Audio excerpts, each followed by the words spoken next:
तो बच्चों चलिए आज के लेक्चर में अपन देखते हैं conjugate and modulus of complex number. कभी भी टू कॉम्प्लेक्स नंबर्स जो है उनको किनको आप कॉन्जुगेट कहेंगे?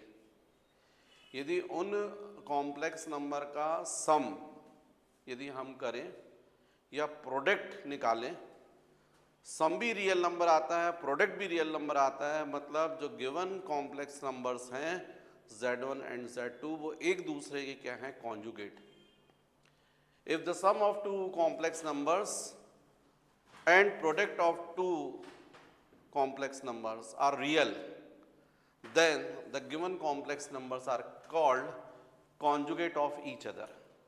Suppose यहाँ पर अपन ने Z1 की वैल्यू ली है a प्लस आई बी और मान लीजिए Z2 की वैल्यू मैं ले रहा हूँ a माइनस आई बी। अब दोनों का आप सम निकाल कर देखो Z1 प्लस Z2, तो आपको क्लियर दिख रहा है कि ये जाएगा a plus I B plus a minus I B. ये प्लस आई बी कैंसिल 2 है और आपको क्लियर है ये वैल्यू कैसी आ रही है? रियल। इमेजिनरी पार्ट है ही नहीं। इसी तरीके से Z1 इंटू Z2 करोगे आप तो उसको करके देख लीजिए, तो जाएगा a plus I B into A minus I B. मतलब आपको समझ में आ रहा है a square minus of I into B square means a square minus I square B square. और बच्चों आपको पता है आई स्क्वायर की वैल्यू -1, तो minus minus plus B square. मतलब अब यहाँ पर भी आई नहीं है, मतलब ये भी कैसी आ रही है? रियल। तो जब इस तरीके से टू कॉम्प्लेक्स नंबर्स हैं कि उनका हम सम निकालते हैं, प्रोडक्ट निकालते हैं, सम भी रियल नंबर आ रहा है, प्रोडक्ट भी रियल नंबर आ रहा है, मतलब गिवन जो कॉम्प्लेक्स नंबर्स हैं वो एक दूसरे के कॉन्जुगेट हैं। इसका कॉन्जुगेट Z2 है, Z1 का कॉन्जुगेट Z2 है, Z2 का कॉन्जुगेट Z1 है। मतलब कभी भी यदि आपको एक कॉम्प्लेक्स नंबर यदि पता हो तो आप दूसरा तुरंत बता सकते हो। उसके लिए केवल आपको ये जो इमेजिनरी पार्ट है उसका साइन चेंज करना है। यदि प्लस होगा तो माइनस कर दीजिए, माइनस हो तो प्लस कर दीजिए, तो आपको गिवन कॉम्प्लेक्स नंबर्स के क्या मिल जाएंगे? कॉन्जुगेट। यदि a plus I be given हो तो इसका कॉन्जुगेट बताने के लिए क्या करोगे? a minus I B. यदि a माइनस आई बी के फॉर्म में हो, इसका कॉन्जुगेट बताना हो तो क्या कर दोगे? a plus I B. तो इस तरीके से बच्चों अपन लोग किसी भी कॉम्प्लेक्स नंबर्स का कॉन्जुगेट फाइंड करते हैं। जो इमेजिनरी पार्ट है उसका साइन चेंज कर देते हैं, राइट? तो इसको कॉपी कीजिए आप लोग। अच्छा बच्चों, ये जो है ना कॉन्जुगेट, तो जैसे मान लीजिए सपोज एग्जाम्पल ले रहा हूं मैं कि ये कॉम्प्लेक्स नंबर है z is equal to a plus I B, for example 2 plus 3 I. अब इसका अपन को कॉन्जुगेट बताना है तो इसको z बार से डिनोट करते हैं। z बार का मतलब कॉन्जुगेट। अब इसका कॉन्जुगेट क्या होगा? तो आप बोलोगे a माइनस आई बी। इसका क्या होगा? तो आप बोलोगे 2 माइनस 3 आई, राइट? तो इस तरीके से ये जो है कॉन्जुगेट है। अच्छा एक और बात बच्चों, यदि अपन नेक्स्ट टॉपिक लेते हैं, मान लीजिए मॉडुलस बताते हैं, मॉडुलस ऑफ कॉम्प्लेक्स नंबर, तो जैसे z इज इक्वल टू अपन बोलते हैं a प्लस आई बी, तो इसके मॉडुलस के लिए हो जाता है is equal to of root over a square plus B square. इसको अपन बोलते हैं इस कॉम्प्लेक्स नंबर का मॉडुलस। तो ध्यान रखिएगा, यदि मान लीजिए सपोज कोई कॉम्प्लेक्स नंबर है z is equal to a plus I B, इसका मॉडुलस अपन इस तरीके से टू वर्टिकल लाइंस के बीच में बता देते हैं। ये होता है root over a square plus B square. तो आप लोग यदि वीडियो देख रहे हैं तो आपको कॉपी रखना चाहिए और इसको नोट करते जाना चाहिए। अच्छा एक और बात है बच्चों, यदि यहाँ पर देखो ये कॉम्प्लेक्स नंबर ये कॉन्जुगेट है, यदि दोनों का प्रोडक्ट निकाल के देखो z इंटू जेड बार, तो आप क्या बोलते हो? आप बोलोगे a plus I B into A minus I B. अब यदि बोलूँगा z इंटू जेड बार, तो आप इसी को जब मल्टीप्लाई बोलोगे A square minus of I B square, इसका मतलब z into Z bar is equal to A square minus I square B square, means z into Z bar is equal to A square, या I square क्या हो जाएगा minus one, minus minus क्या हो जाएगा plus B square. तो यदि मैं आपको यहाँ पर बोल दूँ इसको 1 और इसको बोल दूँ 2, तो 1 और 2 से आपको क्लियर दिखाई दे रहा है by 1 and 2 z into Z bar is equal to of mod z square. ये देखिए ना, कॉम्प्लेक्स नंबर का मॉडुलस क्या था, root over A square plus B square, इसका स्क्वायर क्या होगा मॉडुलस स्क्वायर हो जाएगा, और वो कितना आएगा ए स्क्वायर प्लस बी स्क्वायर। मतलब यहां पर अपन किसी कॉम्प्लेक्स नंबर का कॉन्जुगेट के साथ में यदि मल्टीप्लाई करते हैं तो जो प्रोडक्ट आएगा वो मॉडुलस के स्क्वायर के इक्वल आएगा, ये बात भी ध्यान रखिएगा, राइट। नेक्स्ट मुझे आप लोगों को पढ़ाना चाहिए एरोगेंट प्लेन। तो बच्चों किसी भी कॉम्प्लेक्स नंबर को representations of any point of representations of any complex number in the form of point on a plane is called arrogant diagram, and the plane on which this point is represented is called arrogant plane or complex plane। मतलब यदि मान लीजिए कोई complex number है z is equal to a plus I b, इसको आप इस complex number को यदि आप किसी पॉइंट के फॉर्म में किसी प्लेन पर रिप्रेजेंट कर रहे हैं तो जो डायग्राम होगा उसको अपन बोलेंगे एरोगेंट डायग्राम, जिस प्लेन पर रिप्रेजेंट करेंगे उसको अपन बोलेंगे एरोगेंट प्लेन और कॉम्प्लेक्स प्लेन। फॉर एग्जांपल जैसे ये मान लीजिए कॉम्प्लेक्स नंबर है, इसका रियल पार्ट जो उसकी वैल्यू ए है और ये बी, मतलब इसे कोऑर्डिनेट्स को अपन बोल सकते हैं ए बी। अब यदि अपन यहां पर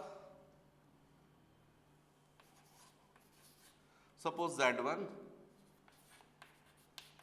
ये इस तरीके से, जैसे x एक्सिस होती है वैसे अपन इसको यह बोलेंगे रियल एक्सिस, रियल एक्सिस, और इसको अपन बोलेंगे इमेजिनरी एक्सिस। अब यहां पर जैसे कोई पॉइंट है ए बी, अब डेफिनेटली यदि ये प्लस होगा और ये भी प्लस होगा, मतलब इस क्वाड्रेंट में जो भी पॉइंट्स आएंगे उनका जो रियल पार्ट है वो भी प्लस होगा और इमेजिनरी पार्ट भी प्लस होगा। फॉर एग्जांपल जैसे ये अपन बात करें, है ना, अभी मुझे थोड़ा सा और भी जरूरत पड़ेगी, इसलिए अपन सपोज इसको a1 b1 बोल देते हैं, यहाँ पर a1 b1 बोल देते हैं। फिर z2 के लिए बात करें तो चलिए ठीक है, z2 हो जाएगा, सपोज मैं बोल रहा हूँ a1 माइनस आई इंटू b1, फिर z3 यदि मान लीजिए मैं बोलता हूँ माइनस a1 माइनस आई इंटू b1, z4 ये हो जाएगा आपका सपोज a1 माइनस आई इंटू b1। चलिए यहाँ पर 2 कर देते हैं, ये 2 कर देते हैं, इनको इसको 3 कर देते हैं, इसको 4 कर देते हैं। और आपसे पूछे कि ये पॉइंट्स कहाँ पर होंगे तो आपको तुरंत समझ में आएगा, क्योंकि आप इस कॉम्प्लेक्स नंबर के लिए रियल पार्ट देख रहे हैं a1 और इमेजिनरी पार्ट है b1। इसके लिए आप बोलेंगे रियल पार्ट है a2, लेकिन इमेजिनरी पार्ट जो है वो माइनस ऑफ b2। बल्कि मुझे जो समझाना है उसके हिसाब से मुझे लेना चाहिए था यहाँ पर माइनस और इसको लेना चाहिए था प्लस, तो फिर इसका मतलब रियल पार्ट हो जाएगा माइनस और ये हो जाएगा इमेजिनरी पार्ट पॉजिटिव होने की वजह से b2। थर्ड यदि मैं बोलता हूँ माइनस a3 माइनस b3, तो आप बोलेंगे माइनस a3 और यहाँ पर हो जाएगा b3। यहाँ पर z4 के लिए अपन बात करें तो ये हो रहा है a4 और ये हो रहा है माइनस b4। मतलब आप बिल्कुल क्लियर तुरंत समझ सकते हैं कि A1 B1 कहाँ आएगा, तो आप बोलोगे सर फर्स्ट क्वाड्रेंट में आएगा, क्योंकि उसका रियल पार्ट भी प्लस है A1 और ये भी B1। मान लीजिए इस पॉइंट को अपन ने नेम दे दिया तो बोल दिया P। अब जैसे अपन Z2 यहां पर देखें, ये पॉइंट कहाँ आएगा, यदि आप इस कॉम्प्लेक्स नंबर को पॉइंट के फॉर्म में रिप्रेजेंट कर रहे हैं तो -A2 मतलब आप नेगेटिव साइड जाएंगे रियल एक्सिस पर, और B2 मतलब पॉजिटिव। तो मतलब आप समझ रहे हैं ये -A2 B2 मतलब डेफिनेटली ये कहाँ पर आएगा, सेकंड क्वाड्रेंट में।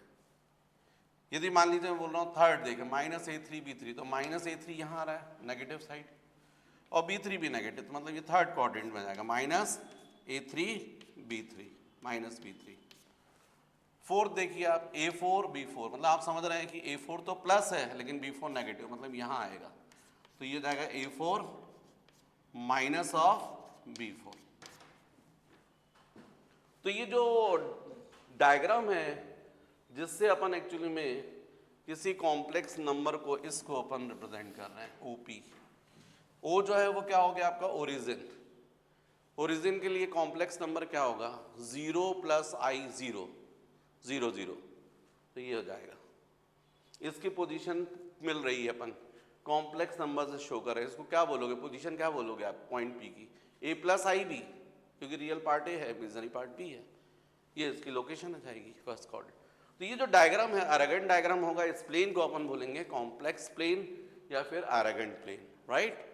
अच्छा एक और बात, यदि मैं इस OP की वैल्यू निकालूं लेंथ, तो आप क्या बोलोगे, डेफिनेटली आपको क्लियर समझ में आ रहा है, ये A है ये B है, तो ये कितना होगा, √A² + B², जो कि आपको पता है कि एक्चुअल में है क्या, किसी भी कॉम्प्लेक्स नंबर का मॉडुलस। मॉडुलस की वैल्यू मैंने अभी बताई थी आपको, ये इसका मतलब ये हुआ कि ये क्या शो कर रहा है, मॉडुलस पॉइंट P की पोजीशन। किन्हीं 2 पॉइंट्स के बीच का आपको डिस्टेंस बताना है तो आप वो भी निकाल सकते हैं। जैसे मान लीजिए सब, चलिए ठीक है, इतना पहले आप लोग कॉपी कीजिए, मुझे थोड़ा बोर्ड पर जगह मिलेगी फिर मैं और आगे समझाता हूँ आपको। तो चलो बच्चों, यहाँ पर मैंने कुछ क्वेश्चंस लिखे हुए हैं, इनमें से कुछ क्वेश्चंस NCERT बुक के हैं, आप करिए और फिर खोजिए कौन कौन से मैंने सॉल्व करवा दिए हैं। तो देखो सबसे पहले फर्स्ट क्वेश्चन देखो, इसमें हमको ये कॉम्प्लेक्स नंबर गिवन है और इसका कॉन्जुगेट हमको बताना है। ये तो बहुत सिंपल है, यदि इफ z = 3 + I तो इसका कॉन्जुगेट होना चाहिए 3 - I, ये आपका आंसर हो जाएगा। कॉन्जुगेट का बताने के लिए कुछ नहीं करना आपको, इमेजिनरी जो पार्ट है उसका साइन चेंज कर दीजिएगा, राइट। फिर सेकंड क्वेश्चन पर आते हैं अपन, इसका सॉल्यूशन सिंप्लीफाई करना है। और देखिए आप इसमें क्या लिखा, 9 - I bar plus 6 + I³ bar minus 9 + I² बार। अब इसको सिंप्लीफाई करना है आपको, तो सिंप्लीफाई मतलब यदि बार हटाते हो तो प्लस I हो जाएगा, क्योंकि आप इसका कॉन्जुगेट बताने वाले हो, प्लस यहां पर जो है अभी फिलहाल बार लिखे रहने दो और इसको पहले सॉल्व कर लो, तो ये हो जाएगा 6 - I, क्योंकि I³ क्या होगा, I² × I² कितना होता है -1, तो -1 × I क्या जाएगा, -I, तो लिखे रहने दीजिए, ऐसा कर लीजिए माइनस। यहां पर देखो 9 -1, क्योंकि I² क्या होता है -1, बाहर लिखे रहने दीजिए। अब यहां पर यदि अपन बात करें तो 9 + I तो हो ही गया है, इसका कॉन्जुगेट बता दीजिए, तो 6 + I हो जाएगा, माइनस 9 - 1 क्या होता है 8। अब 8 का कॉन्जुगेट क्या होगा, 8 ही होगा, क्योंकि आपका 8 मान लीजिए प्लस I 0 है, तो आप 8 - I 0 करोगे तो रहेगा तो 8 ही ना, ये तो कोई इसका कोई मतलब ही नहीं ना, तो 8 रहने दीजिए। तो कुल मिलाकर आपके पास में आंसर आ गया है 9 प्लस 6 15, 15 माइनस 8 7, और ये आ जाएगा प्लस 2i।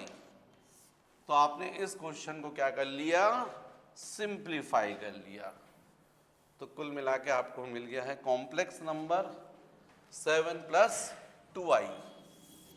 ये हो गया बच्चों क्वेश्चन नंबर 2। ये हो गया क्वेश्चन नंबर 2। चलो बच्चों क्वेश्चन नंबर 3 में क्या है, z है, कितना है, -5i to the power of -15 -6i to the power of -8। ठीक है, हमको रियल पार्ट बताना है z बार का, और मतलब कुल मिला के इसका अपन को कॉन्जुगेट फाइंड करना है। तो आप क्या करोगे, पहले तो कॉम्प्लेक्स नंबर को सिंप्लीफाई कर लो। तो ये हो गया -5 upon i to the power 15, है ना, -6 upon i to the power of 8। जैसा करते आए हो वैसा करोगे, और क्या। अब ये हो जाएगा i to the power 4 cube plus r के फॉर्म में, तो 4 इंटू 3 प्लस 3, है ना, 15 हो जाएगा ना। और यहां पर हो जाएगा -6 upon i to the power 4 into 2। अब z is equal to -5 upon, इसको अपन जैसा करते आए 4 into 3 into i cube -6 upon i to the power 4 to the power of 2, z is equal to. बच्चों वैसे भी याद रखो i टू द पावर 4 होगा वो 1 हो जाएगा, 1 का पावर कुछ भी हो 1, तो आप डायरेक्ट भी लिखना चालू कर सकते हो। चलो ठीक है, एग्जाम में तो आप डायरेक्ट ना ही लिखे तो ज़्यादा अच्छा, पर ये 1 हो जाएगा क्योंकि ये i to the power 4 to the power 3 लिखा है 1।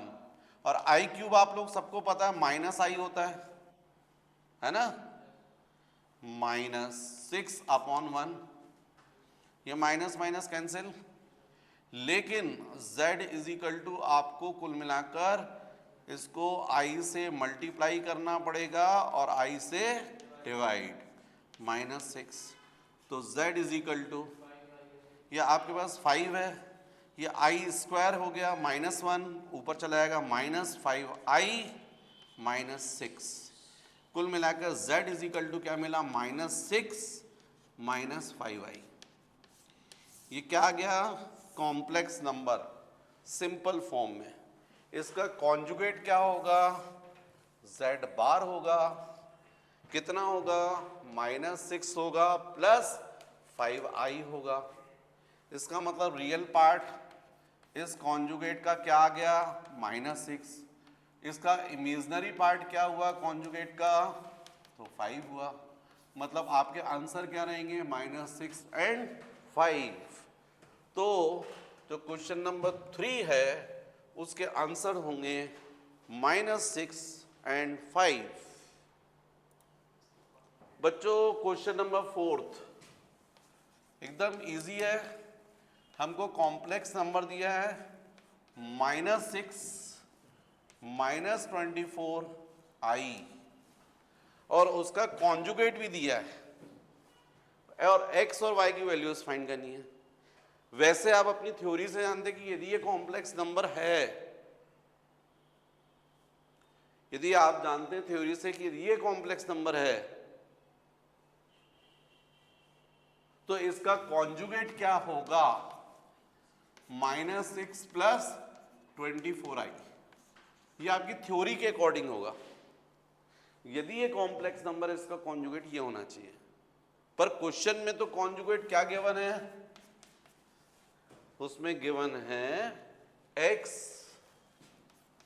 -iy और 3 प्लस 5i, ये गिवन है। तो यदि ये गिवन है तो फिर इसका मतलब दोनों इक्वल होने चाहिए। देयरफॉर बाय 1 and 2 क्या बोलोगे, x -iy 3 plus 5i is equal to -6 plus 24i।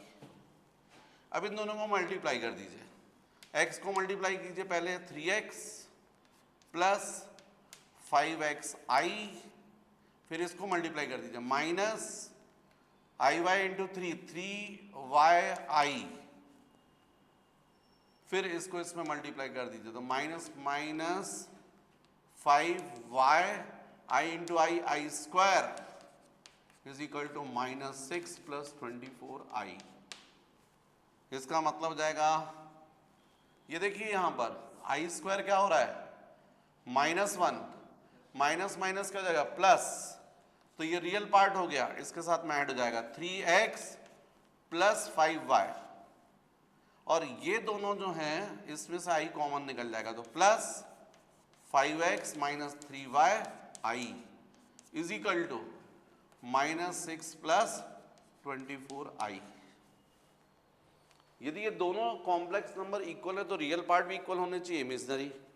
इसका मतलब रियल पार्ट आपको ये दिख रहा है 3x + 5y, ये किसके इक्वल होना चाहिए, equal to of -6, equation number 3। और इमेजिनरी पार्ट देखिए 5x - 3y is equal to यहां पर 24। मिल गए दो इक्वेशन। अब टू इक्वेशंस को सॉल्व करके टू अननोन आप फाइंड कर सकते हो। तो मुझे लगता है कि आपको क्या करना चाहिए, इक्वेशन 3 को मल्टीप्लाई कर देना चाहिए 5 से, इक्वेशन 4 को मल्टीप्लाई कर देना चाहिए 3 से, और सबट्रैक्ट कर दो, तो क्या हो जाएगा बोलो, इक्वेशन 3 मल्टीप्लाइड बाय 5 एंड और प्लस माइनस करना है, minus equation 4 multiplied by 3, subtract करोगे तो एक्स अलग हो जाएगा। तो करो जरा इसको 5 से मल्टीप्लाई, तो 5 × 3 15x + 25y is equal to -30। 5 से मल्टीप्लाई किया, और इक्वेशन 4 को 3 से, तो 3 मतलब ये जाएगा 15x - 9y is equal to 24 × 3। 24 × 3 कितना होता भाई, 12 1 72, 72 लिख दो, 72। अब क्या करना है, सबट्रैक्ट कर दो, माइनस ये प्लस हो जाएगा और ये माइनस, ये कैंसिल हो गया, 25y + 9y, तो कितना हो जाएगा बच्चों 34y। यहाँ पर कितना हो रहा है, ये भी माइनस, ये भी माइनस, तो ऐड हो जाएगा 2 102, तो y इज इक्वल टू कितना आ गया, -102/34। तो क्या 3 से जा रहा है ये 3, हाँ, तो y की वैल्यू कितनी आ गई, -3। इस y की वैल्यू को कहाँ सब्स्टिट्यूट कर दो, इक्वेशन नंबर 3 में, तो by equation 3x + 5 × -3 is equal to of -6, तो 3x ये -15 हो गया, उस साइड गया तो क्या हो गया, +15 - 6, तो 3x इज इक्वल टू क्या हो गया 9, x इज इक्वल टू 3। तो x की बच्चों वैल्यू 3 और y की वैल्यू क्या आ गई, -3। ये हो गया आपका क्वेश्चन नंबर 4। तो बच्चों नेक्स्ट जो क्वेश्चन है, मेरे पास भी बच्चे यहाँ बैठे, इनसे नहीं बना है, मैंने उनको बोला है कि तुम लोग गड़बड़ करोगे और मैं बताऊंगा। अब आगे से मैं नाम भी बताऊंगा इनके, ये गड़बड़ करेंगे नहीं, या तो तुम लोग मुझे आंसर निकाल के दो, नहीं तो तुम लोग बदनाम हो। ज़्यादा बेटर है कि पढ़ाई करो, मेहनत करो, नहीं तो मैं फिर यहाँ पर सबको बताऊंगा कि देखो ये नंबर नहीं, ये लोग क्वेश्चन नहीं कर पा रहे हैं। तो ठीक है बच्चों, ये बेचारे बच्चे अच्छे हैं, मैक्सिमम क्वेश्चन के आंसर्स बता देते हैं, पर इस क्वेश्चन में उनके आंसर गलत बता रहे हैं। तो चलिए देखते हैं। ये सिंपल सा तो क्वेश्चन है यार, Z1 गिवन है, Z2 दो कॉम्प्लेक्स नंबर गिवन है, हमको इनका प्रोडक्ट निकालना है, और z1 का जो कॉन्जुगेट है उससे डिवाइड करना है, फिर उससे जो कॉम्प्लेक्स नंबर बनेगा उसका रियल पार्ट बताना है। इतना सा दो क्वेश्चन है। तो आप क्या करो, पहले z1 z2 फाइंड कर लो। चलो, तो z1 z2 तो आपको क्लियर है, ये क्या आ जाएगा, 2 माइनस आई इंटू -2 प्लस आई, यही है। अब आप जो है इसमें मल्टीप्लाई कर दीजिए इसको, z1 z2 is equal to 2 को मल्टीप्लाई कर दीजिए, -4 plus 2i plus 2i minus I square, z1 z2 is equal to, ये देखो बच्चों आई स्क्वायर -1 होगा, माइनस माइनस प्लस, तो -4 प्लस 1 -3 और ये जाएगा +4i। तो इस तरीके से आपने z1 z2 की वैल्यू निकाल ली है। अब आपको z1 बार की वैल्यू, और सपोज अपन इसको बोल देते हैं, मान लीजिए 1 नहीं देते, 1 z1 बार मतलब what is z1 bar, conjugate of z1, तो ये 2 माइनस आई है, इसका हो जाएगा कॉन्जुगेट 2 प्लस आई, ये हो गया 2। अब हमको z1 z2 अपॉन z1 बार करना है, z1 z2 अपॉन z1 बार, है ना, z1 बार, तो कितना हो जाएगा, -3 plus 4i divided by 2 plus I, right.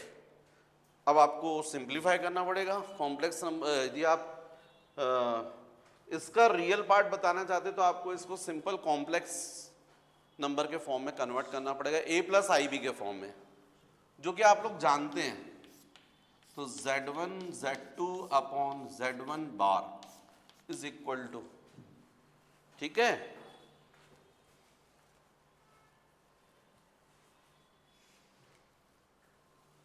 क्या करोगे आप यहां पर, ये जाएगा -3, ये क्या है, एक लड़का है मेरे पास में यहाँ पर बड़ा बेवकूफ़ है, उसको मैं समझाते समझाते थक गया हूँ कि जब मैं समझा रहा हूँ उस वक्त आपको केवल समझना है, और जिस वक्त मैं बोलूँगा नोट करो तब नोट करना है। वो जब मैं समझाता हूँ तो नोट करता है, और जब मैं बोलता हूँ नोट करो तो बैठ के समझता है। आप लोग भी कर रहे होगे ऐसा, मत करो ऐसा। यहाँ पर हो जाएगा 2 प्लस आई इंटू, ये हो जाएगा 2 माइनस आई अपॉन 2 माइनस आई। भाई रैशनलाइज करोगे ना, ऐसे तो किया आपने क्वेश्चंस, तो ये जाएगा z1 z2 upon z1 bar is equal to, ये क्या होगा बच्चों, इसको पहले आप मल्टीप्लाई कर लीजिए, तो -3 को पहले मल्टीप्लाई कर लीजिए इसमें, तो कितना जाएगा, -3 को मल्टीप्लाई करोगे तो -3 इंटू 2 -6, -3 इंटू माइनस आई क्या हो जाएगा, +3i, फिर +4i को मल्टीप्लाई कर लीजिए तो कितना जाएगा, +8i, फिर इसको मल्टीप्लाई कर लीजिए तो जाएगा -4i स्क्वायर, है ना, 4i इंटू -i क्या हो जाएगा, -4i, और नीचे क्या होगा, a square minus b square, तो इज इक्वल टू, या आई स्क्वायर कितना होगा, -1 माइनस माइनस प्लस, तो ये +4 हो जाएगा, -6 + 4 -2 हो जाएगा, और 3i + 8i, तो डेफिनेटली 11i